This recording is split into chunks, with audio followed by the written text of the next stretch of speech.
Good manners story. अच्छा व्यवहार। एक बार संत तुकाराम अपने आश्रम में बैठे हुए थे। उनका एक शिष्य जो थोड़ा क्रोधी स्वभाव का था उनके पास आया और बोला, गुरुजी, आप कैसे अपना व्यवहार इतना मधुर बनाए रखते हैं। ना तो आप किसी पर कभी क्रोध करते हैं, ना ही कभी किसी को कुछ भला बुरा कहते हैं। कृपया अपने इस अच्छे व्यवहार का रहस्य मुझे भी बताएं। उसकी बात सुनकर संत तुकाराम बोले, मुझे अपने रहस्य के बारे में तो नहीं पता, पर मैं तुम्हारा एक रहस्य जानता हूँ। शिष्य ने आश्चर्य से पूछा, मेरा रहस्य? वो क्या है गुरुजी? संत तुकाराम दुखी से होते हुए बोले, तुम अगले एक हफ्ते में मरने वाले हो। कोई और ये बात कहता तो शिष्य इसे मजाक में टाल सकता था, पर स्वयं अपने गुरु संत तुकाराम के मुंह से निकली बात को वो कैसे नज़रअंदाज कर सकता था। संत की बात सुन शिष्य मन ही मन बहुत उदास हो गया और उस समय गुरु का आशीर्वाद ले वहाँ से चला गया। वहाँ से जाने के बाद शिष्य का स्वभाव बिल्कुल ही बदल गया। वो हर किसी से प्रेम से मिलता और कभी किसी पर क्रोध ना करता। अपना ज़्यादातर समय ध्यान और पूजा में लगाता। वो उन सभी लोगों के पास गया जिनके साथ उसने अभी गलत व्यवहार किया था। उसने उन सभी से अपने गलत व्यवहार के लिए माफ़ी भी मांगी।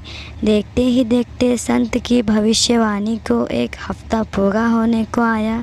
शिष्य ने सोचा, अब तो मेरी मृत्यु का समय निकट आ गया है। चलो आखिरी बार गुरु के दर्शन कर आशीर्वाद ले लेता हूँ।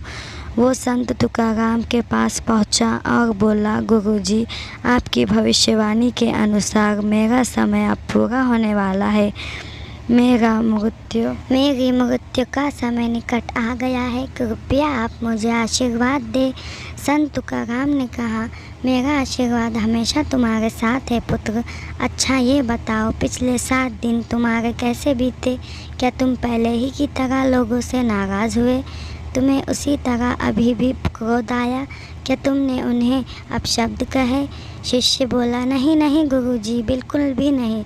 मेरे पास जीने के लिए सिर्फ 7 दिन थे। मैं इस बेकार की बातों में कैसे गवा सकता था।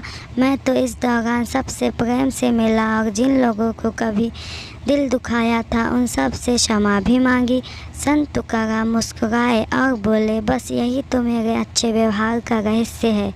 मैं जानता हूँ कि मैं कभी भी मर सकता हूँ, इसीलिए मैं हर किसी से प्रेमपूर्ण व्यवहार करता हूँ।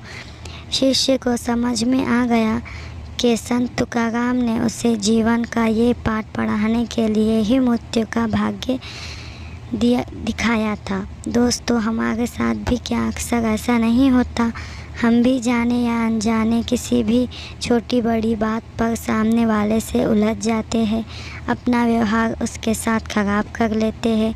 ज़्यादातर मामलों में बाद में हमें ही पछतावा होता है और हम सोचते हैं कि फालतू की गहमा गहमी हो गई, जबकि इस मामले को शांति से भी सुलझाया जा सकता था। तो बाद में पछतावे से अच्छा है हम पहले ही अपना व्यवहार संयमित रखें। लोगों के साथ क्रोध के बजाय प्रेम से बात करें तो हमारी व्यवहार सभी के साथ हमेशा के लिए अच्छा ही बना रहेगा। और जब सबके अच्छा ही बना रहेगा, सबके साथ हमारा व्यवहार अच्छा होगा तो जीवन में आनंद ही आनंद होगा।